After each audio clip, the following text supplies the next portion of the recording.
Hi, welcome back. In this session, let's try to identify the patterns and triggers in your thoughts, emotions, and behaviors. Understanding the patterns and triggers in your thoughts, emotions, and behaviors is a crucial aspect of self awareness. By identifying recurring patterns and recognizing the triggers that influence your reactions, you can gain into yourself, develop healthier coping mechanisms, and make positive changes in your life.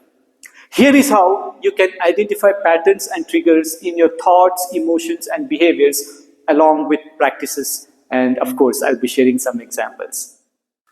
Number one, keep a thought journal. Start by keeping a thought journal to track your thoughts and emotions throughout the day. Pay attention to recurring themes, negative self talk, and patterns of rumination.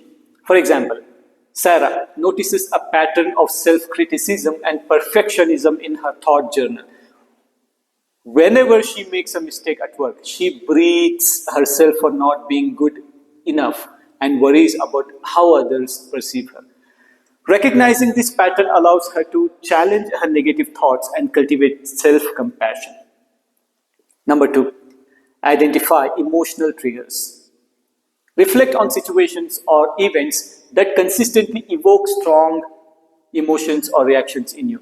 These emotional triggers stem from past experiences, core beliefs, or unmet needs. For example, John identifies public speaking as a significant emotional trigger for him. Whenever he is asked to give a presentation, he experiences intense anxiety and self doubt. By recognizing this trigger, he can develop coping strategies such as deep breathing exercises and positive self talk to manage his anxiety more effectively. Number three, notice behavioral patterns. Pay attention to your behaviors and actions in various situations. Look for recurring patterns, habits, or coping mechanisms that you engage in, especially during times of stress or uncertainty. For example, Maria notices a pattern of procrastination whenever she faces a challenging task at work. Instead of tackling the task head on, she faces herself avoiding it and engaging in distracting activities. Recognizing this pattern allows her to break the cycle of procrastination by breaking tasks into smaller, more manageable steps and setting deadlines for herself. Number four, explore triggers in relationships. Consider the dynamics of your relationships and identify triggers that may arise during interactions with others. These triggers may include certain behaviors, words, or situations that provoke strong emotional responses. For example, Jack realizes that criticism from his partner triggers feelings of defensiveness and insecurity in him.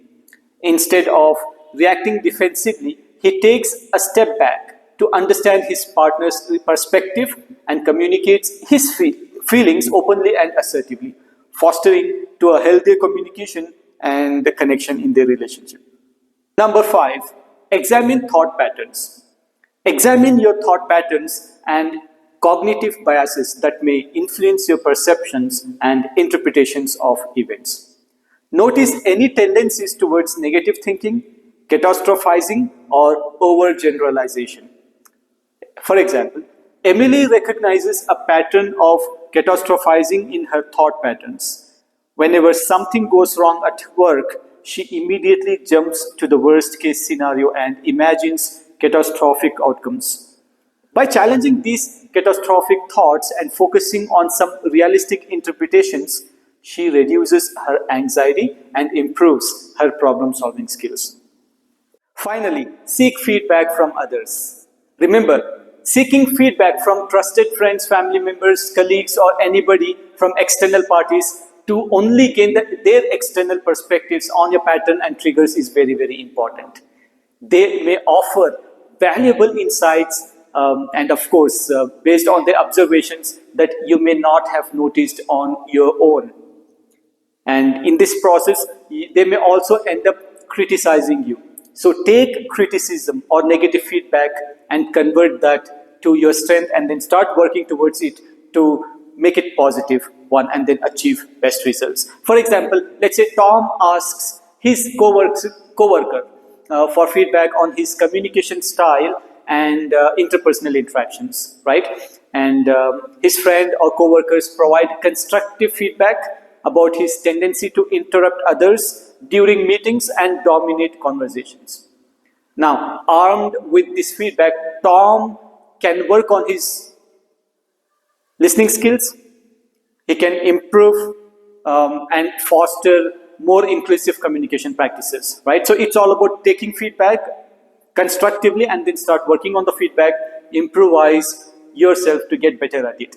Finally, by identifying these patterns and triggers in your thoughts, emotions, and behaviors, you can definitely gain a deeper understanding of yourself and develop strategies for self-regulation, coping, and personal growth.